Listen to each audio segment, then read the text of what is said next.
আসসালামু আলাইকুম ভাইয়া। কি অবস্থা, কেমন আছেন? কোথা থেকে আসতেছেন ভাইয়া? ওয়ালাইকুম আসসালাম ভাইয়া। মসজিদে গেছিলাম, মসজিদ থেকে আসতেছি ভাইয়া। আপনি আবার মসজিদে যান কবে থেকে?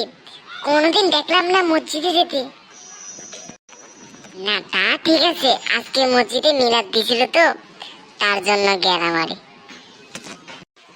ও, তাই তো বলি কোনোদিন মসজিদে যায় না, আজ কিভাবে মসজিদে গেল? তো মিলাদ কয় পটলটা নিয়েছেন? বেশি আর নিলাম না, 3-4 পটলা নিলাম। কিন্তু মিলাদ নেওয়ার পর যে কাণ্ড আমার সাথে ঘটেছে তা দেখে তো আমার চোখ একদম কপালে উঠলো। কি আবার কাণ্ড উঠলো মিলাদ নেওয়ার শেষে? যে মিলাদ ফানে সে আমার জুতা নিয়ে রেগেছে, এখন কি করি বলতো?